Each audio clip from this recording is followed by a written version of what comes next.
Maine. Een staat die bekend zit in haar prachtige natuur.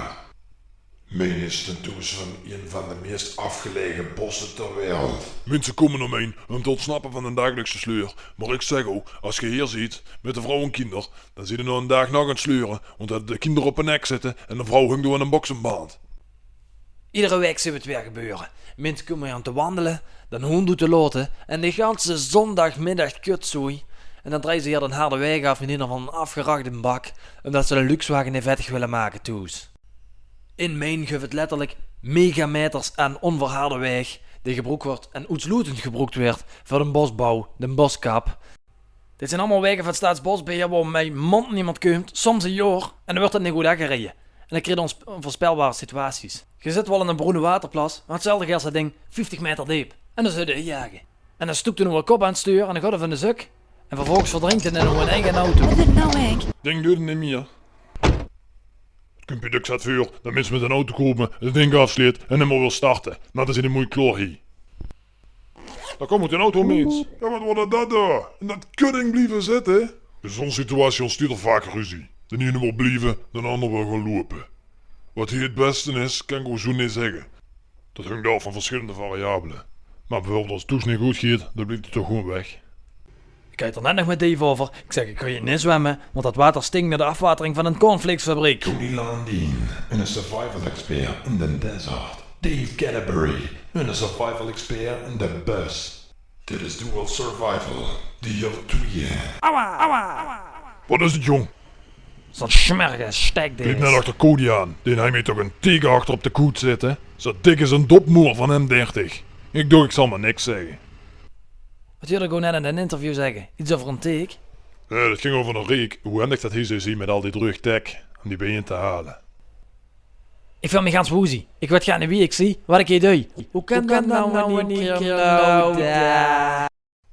Hey Cody, daar gun ze een auto. Een auto, ja. Een autovrak in deze situatie is net een bouwmeer. Ze kunnen van alles afhalen en ze kunnen van alles uittrekken.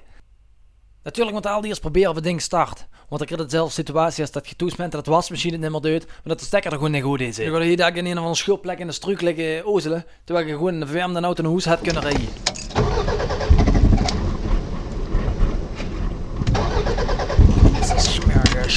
Smerige kudding. Het wordt in ieder geval geen... Dus het ding, de accu die zit nog goed vol. Maar ja, zonder brandstof doet het ding niet meer.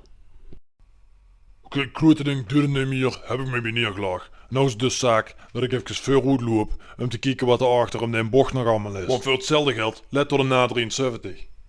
Cody, ik scout vast vooruit, ja? Je plaat met mij klaar. Wat let hier nog allemaal? Je kunt ook gaan even voorstellen wat van een rotzooi mensen mee in de auto hebben liggen. Maar ja, in een survival situatie komt dat goed uit. Zo vervangen een griptang, en een bandenlichter, en een schroevendraaier, en noem maar op. Wat let hier? Een blikske hondenvoer. Chunky Feast. Oké, het is geen pedigree. Maar ja, zolang het een THT-datum niet verlopen is, eet ik de rotzooi gewoon op. Interesseert mij geen kloot. Maar wat toch eens kijken, een ganse set dopsleutels. Ja, die neem ik mee naar huis.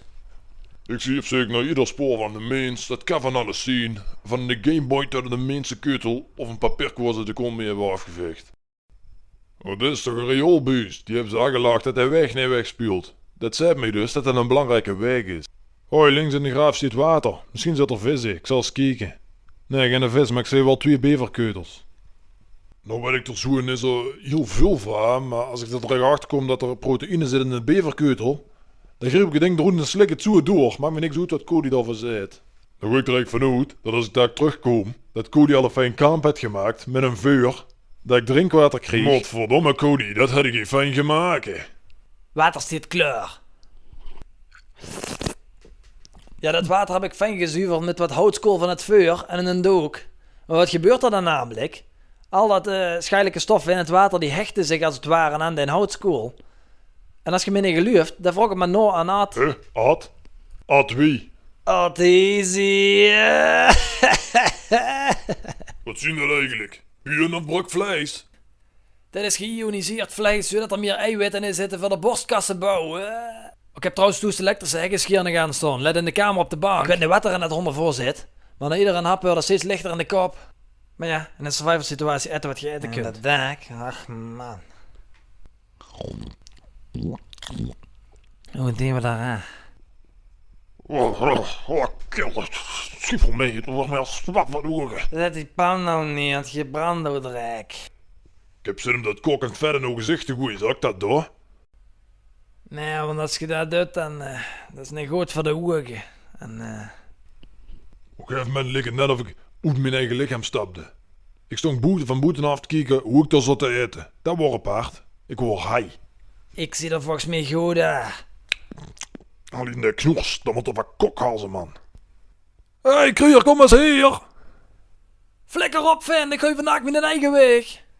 Ik heb vandaag blijkbaar liggen snurken en ik kan als prinsesje niet tegen.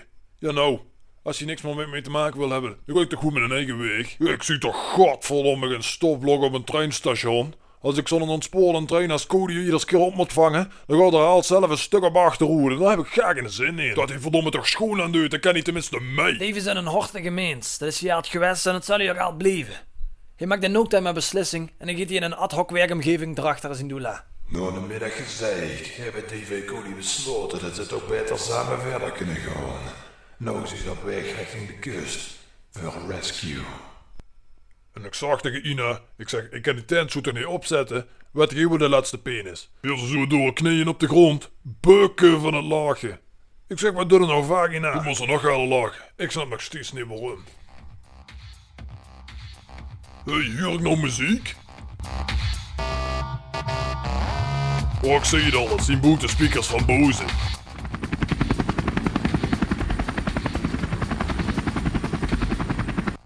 Ik hou die de guns in een boot. Ik kreeg zin om te jennen. Gauw, geef niet aan de spiegel van een auto. Dit wordt ruig. Iemand met een reflectie in de ogen schijnen. Irritant als schuif het bijna niet.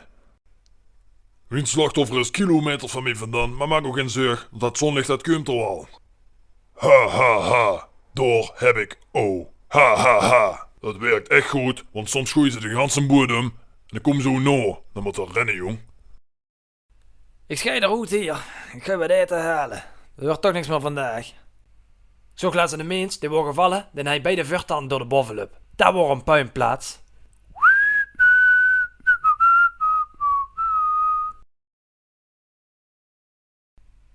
Wat zo'n teufel is dat dan?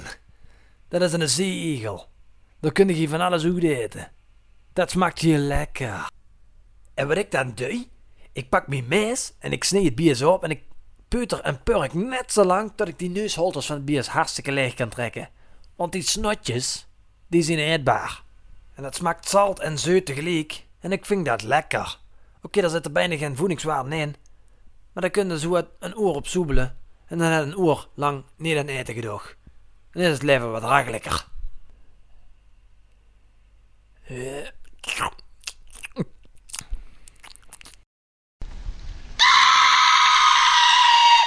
Wat is dat voor een zeekrij?